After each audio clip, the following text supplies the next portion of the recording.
Hey everybody, it is Ethan, and thanks for checking out my blog video today. It is Thursday, May the 16th, 2013. You know, I'm standing here inside our auditorium at the church, which right now is empty. And I'm here, Sue's filming me, and we're here because outside the wind's blowing and you wouldn't be able to hear us. But I want you, if you know our property here, just as I share a few thoughts, imagine that you're standing between our church and the cabin on the edge of the slope overlooking Edwards, all right? And you're looking far to the east and far to the west, and everything that you see there.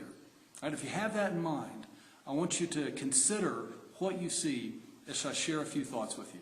First of all, I want to thank all of you who were here last Sunday. We had a great worship service, and in my message, I talked about this continuing message that I've been bringing, and really am going to be bringing across the coming year as we work on some physical improvements to our building. How God is calling us and equipping us to be bringers of His good news to the lostness, the hurting, and the brokenness of this community around us. And maybe, in fact, I'm quite certain that will lead us to show that love, to show that good news to some people who may be very, very different from us. And to do that, we have to know them. They have to be our friends. We have to truly care for them and be willing to walk alongside them in their life. This Sunday, this coming Sunday, we're talking about the biblical picture of God's grace and God's truth. And sometimes how we tend to skew to the sides of everything's about grace and somehow we're not accountable for God's truth, or everything's about truth and we lose sight of living and being givers of God's grace. But how Scripture, especially in the opening that John gives us to his gospel, that Scripture calls us to hold grace and truth together as two sides of the same coin, necessary for each other, and both a gift from God. The name of the sermon is When Gracie Met Truthy. I hope that you're here. A few other things I just want to share with you. And I want you to get that image of the Edwards Valley back in your mind again. Coming up in June, the third week of June, I believe starting June 17th on a Monday, we have our Vacation Bible School here. And you've heard Nikki talking about, some of you have received Nikki's emails on how we're still looking for a few adults to come in alongside some of the great youth that we have and other adults that we have to carry off our Vacation Bible School. If you're not aware of it, our VBS is really our primary outreach into the children of our community.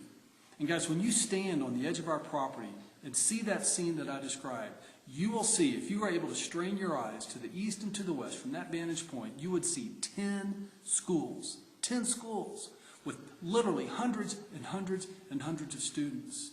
We live in a community surrounded by children, surrounded by families that do not know who Jesus is. And God has called us to bring that love and bring that good news to them. And VBS is a big part of how we do that.